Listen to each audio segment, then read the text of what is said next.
الحمد للہ رب العالمین والعاقبۃ للمتقین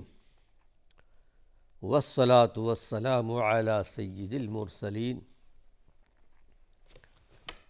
ناظرین کرام، السلام علیکم ورحمۃ اللہ وبرکاتہ۔ ایمانی صفات کا عنوان لے کر آپ کی خدمت میں حاضر ہوں۔ ایمانی صفات کے تعلق سے وہ حدیث آپ کے سامنے پیش کر رہا تھا کہ اس دنیا کے اندر جو جس سے محبت کرتا ہے، قیامت کے دن وہ اسی کے ساتھ اٹھایا جائے گا۔ اللہ کے رسول کے ساتھ محبت کرنے والے اس کو اللہ کے رسول کی محبت ملے گی۔ رب ذوالجلال ہم کو اور آپ کو اس میں شمار کر لے۔ جس وقت انس بن مالک رضی اللہ عنہ نے یہ حدیث بیان فرمائی، اس کے بعد کہتے ہیں میں نے دیکھا مسلمانوں کو، ایمان لانے والوں کو جو ایمان لا چکے تھے، اس سے زیادہ خوشی کسی اور چیز سے نہیں ہوئی، اس لیے کہ وہ اللہ کے رسول سے محبت کرتے تھے اور بے پناہ محبت کرتے تھے۔ بڑی قربانیاں دی اسلام کے لیے، دین کے لیے، اللہ کے رسول کی محبت میں۔ اسلامی تاریخ اس بات پر شاہد ہے۔ اور پھر حضرت انس رضی اللہ عنہ کی یہ حدیث جو بیان کی گئی، اس کے آخر میں یہ بات بھی بیان کی گئی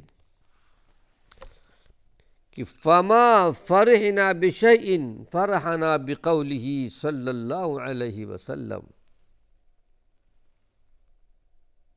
یہ بات بھی مروی ہے ان سے کہ اللہ کے رسول صلی اللہ علیہ وسلم کے اس قول سے ہم کو اتنی فرحت محسوس ہوئی، اتنی خوشی، کسی اور چیز سے خوشی نہیں ہوئی کہ تم ان کے ساتھ ہوگے جن سے تم محبت کرتے ہو۔ تو اس وقت سوال کرنے والے نے سوال کیا تھا، انس بن مالک نے، فانا احب النبی، راوی کہتے ہیں کہ فانا احب النبی صلی اللہ علیہ وسلم، میں محبت کرتا ہوں اللہ کے نبی صلی اللہ علیہ وسلم سے، وابی بکر وعمر، میں محبت کرتا ہوں ابوبکر صدیق سے، میں محبت کرتا ہوں عمر ابن خطاب سے، وارجو ان اکون معہم بحبی وإیاہم، اور مجھے اللہ کی ذات سے امید ہے کل حشر کے میدان میں، قیامت کے میدان میں اللہ کے نبی کے ساتھ اٹھوں گا، صدیق اکبر کے ساتھ اٹھوں گا، عمر ابن خطاب کے ساتھ اٹھوں گا۔ وَإِن لَّمْ أَعْمَلْ أَعْمَالَهُمْ، اگرچہ ان جیسا عمل میرے پاس نہیں ہے۔ لیکن ناظرین کرام، اس حدیث کو سمجھنے کے لیے خاص دو باتیں ذہن نشین فرما لیں۔ پہلی بات تو یہ ہے کہ ساتھ ہونے کا مطلب یہ نہیں ہے کہ محبت کرنے والا اور جس سے محبت کی جا رہی ہے ان کا درجہ بالکل ایک جیسا ہوگا اور دونوں کے ساتھ بالکل یکساں معاملہ کیا جائے گا۔ ظاہر ہے کہ انبیاء کا اپنا اونچا مقام ہے، شہداء کا اونچا مقام ہے، لیکن یہ ہے کہ اللہ کے رسول کی محبت کی وجہ سے ان کو قیامت کے دن بڑا درجہ دیا جائے گا۔ اس میں کوئی شک اور شبہ کی گنجائش نہیں ہے، اور حقیقت میں یہ بھی بہت بڑا شرف ہے، بہت بڑی نعمت ہے اللہ رب العالمین کی طرف سے۔ دوسری بات یہ ہے کہ محبت کے لیے اطاعت لازم ہے۔ صرف محبت کے دعوے نہیں، یہ ناممکن ہے کسی کو اللہ اور اس کے رسول سے محبت ہو اور اس کی زندگی بغاوت اور معصیت کی ہو۔ ایک طرف اللہ کے رسول سے محبت کے دعوے بھی ہیں، پھر اس کے ساتھ ساتھ اس کے پاس حلال اور حرام کی تمیز بھی نہیں ہے، قدم قدم پر بغاوت ہے، اللہ کے رسول کے ساتھ معصیت ہے۔ تو جو لوگ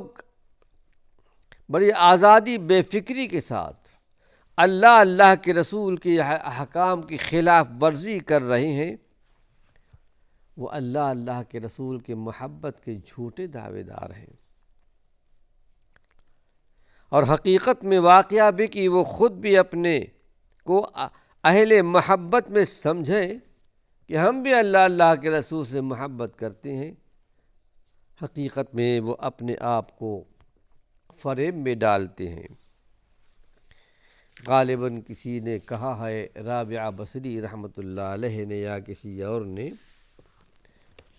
ایسے لوگوں کے لیے جو اللہ کے رسول سے محبت کے دعوے تو کیا کرتے ہیں لیکن عمل ان کا بالکل الگ ہے، کہ تعصی الہ وانت تظہر حبہ ھذا لعمری فی البدیع زمان فی القیاس بدیع، یعنی تم اللہ رب العالمین کی نافرمانیاں کرتے جا رہے ہو اور اس کے باوجود اللہ کے رسول سے محبت کے دعویٰ بھی کرتے ہو، محبت کے دعوے کے ساتھ اللہ کی نافرمانیاں ہو رہی ہیں۔ حقیقت میں یہ تو عقل و قیاس کے لحاظ سے بڑی عجیب سی بات ہے، عقل اس بات کو تسلیم نہیں کرتی۔ لو کان حبک صادقا لاطعتہ، اگر تمہاری اللہ کے رسول سے محبت صحیح ہوتی، صداقت پر ہوتی، سچی ہوتی، تو تم اللہ کی اطاعت کرتے،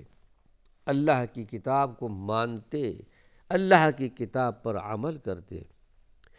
ان المحب لمن یحب مطیع، اس لیے کہ محبت کرنے والا جس سے محبت کرتا ہے اس کی ہر بات کو جانتا ہے، ہر بات کو مانتا ہے، ہر بات پر عمل کرتا ہے۔ قرآن حکیم میں ایک مقام پر بیان کیا گیا، قل ان کنتم تحبون اللہ فاتبعونی، اے ہمارے پیغمبر آپ ارشاد فرما دیجئے اگر تم اللہ سے محبت کے دعوے دار ہو، فاتبعونی، تو میری پیروی کرنی ہوگی، میری بات ماننی ہوگی، میری سنتوں پر عمل کرنا ہوگا۔ اگر تم میری بات تسلیم کر لو گے، میری بات مان لو گے، اس لیے کہ اللہ کے پیارے پیغمبر نے اپنی بات نہیں کہی، اللہ کی بات کہی، اللہ کی کتاب کو ان تک پہنچایا، ہم تک پہنچایا۔ اگر یہ بات پیدا ہو جائے گی، میری پیروی کرو گے، آپ کہہ دیجئے یحببکم اللہ ویغفر لکم ذنوبکم، اللہ تم سے بھی محبت کرنے لگے گا، تمہارے گناہوں کو بھی اللہ معاف کر دے گا۔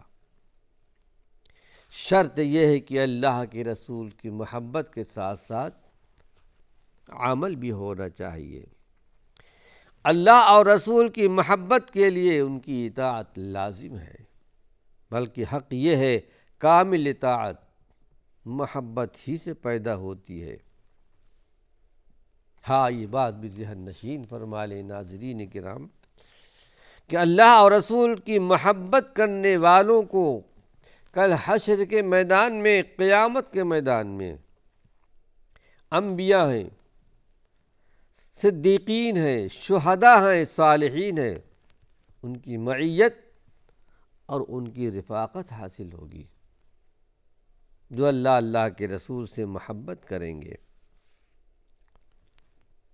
قرآن حکیم کی آیت ہمیں بتاتی ہے وَمَن يُطِعِ اللَّهَ وَالرَّسُولَ، جو بھی اطاعت کرے گا اللہ کی، اللہ کے رسول کی،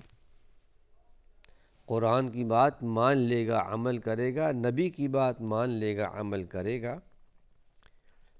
فَأُولَٰئِكَ مَعَ الَّذِينَ أَنْعَمَ اللَّهُ عَلَيْهِمْ مِنَ النَّبِيِّينَ وَالصِّدِّيقِينَ وَالشُّهَدَاءِ وَالصَّالِحِينَ وَحَسُنَ أُولَٰئِكَ رَفِيقًا۔ حقیقت میں کل حشر کے میدان میں، قیامت کے میدان میں وہ لوگ نبیوں کے ساتھ ہوں گے،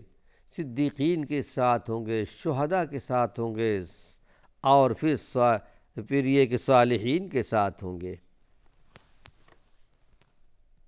اور یہ کتنے اچھے رفیق ہوں گے۔ اس سلسلے میں ایک روایت آپ کے سامنے پیش کرنا چاہتا ہوں عائشہ صدیقہ رضی اللہ عنہا کی،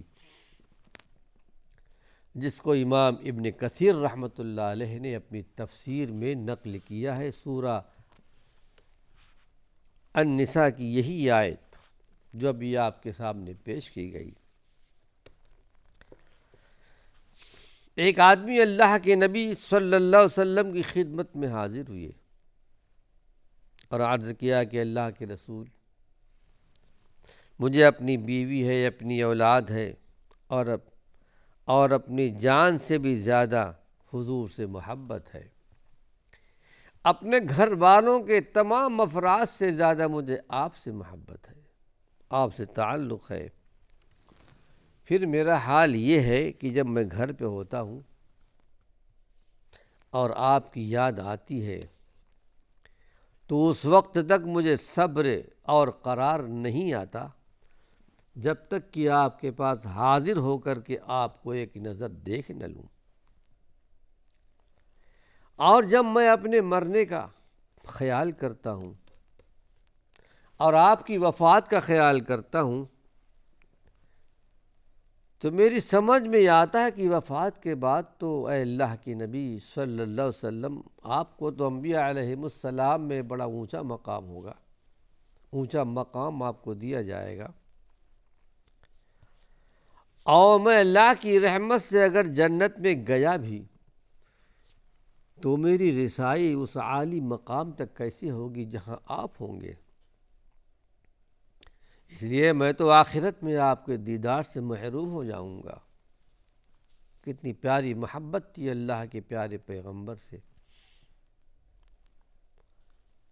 کہ یہاں تو ملاقات ہو رہی ہے، جب دل چاہتا ہے، یاد آتی ہے، آ کے آپ سے مل لیتا ہوں، ملاقات کر لیتا ہوں۔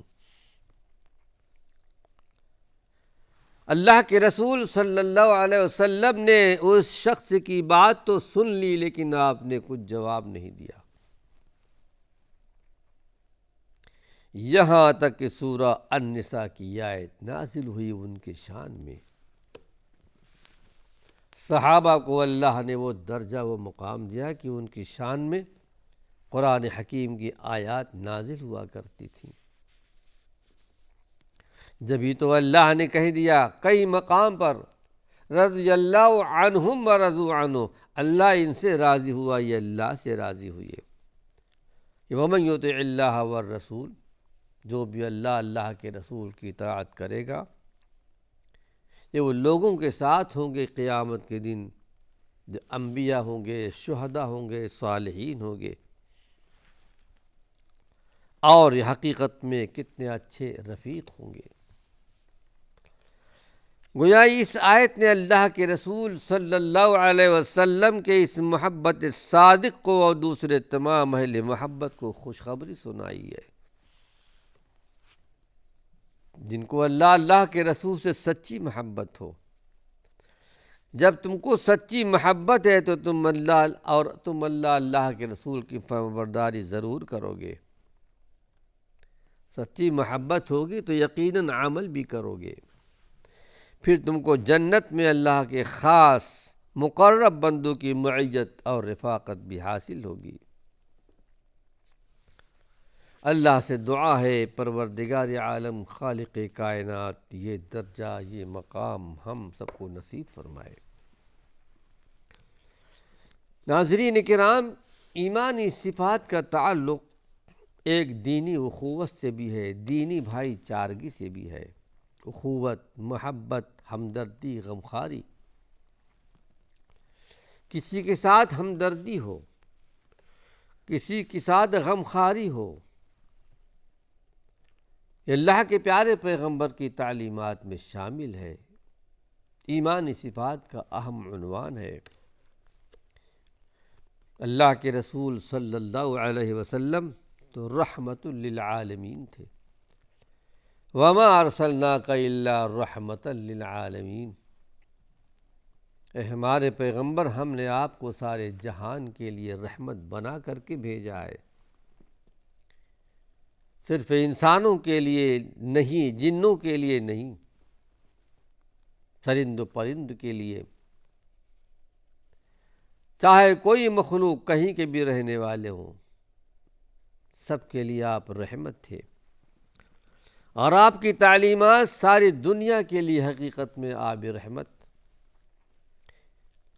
آپ نے اللہ رب العالمین کی عام مخلوق اور عام انسانوں کے ساتھ رحم اور حسن سلوک کے بارے میں اپنے ماننے والوں کو جو ہدایات دی ہے، جو نصیحتیں بیان فرمائی ہیں، ناظرین کرام اس سے پہلے بہت کچھ بیان کیا جا چکا ہے کہ جانوروں کے ساتھ آپ کی محبت، چرند و پرندوں کے ساتھ آپ کی محبت، پھر یہ کہ مسلمانوں میں باہم کیسی محبت اور کیسا تعلق ہونا چاہیے، یہ بڑا اہم عنوان ہے۔ اس کا تعلق حقوق اللہ کے ساتھ ہے، حقوق العباد کے ساتھ ہے۔ ہمارے اور آپ پر دو قسم کے فرائض ہیں، ایک کا تعلق اللہ کے ساتھ، اللہ کا حق ادا کرنا، اللہ کے حقوق، ایک اللہ کو ماننا، ایک اللہ کی عبادت کرنا، اللہ کی ذات اور صفات میں کسی کو شریک نہ کرنا، ایک تو یہ ہے، اور ایک حقوق العباد ہے۔ اسی تعلق سے انشاءاللہ کچھ مفید باتیں اپنے آئندہ درس میں پیش کروں گا۔ وآخر دعوانا ان الحمد للہ رب العالمین۔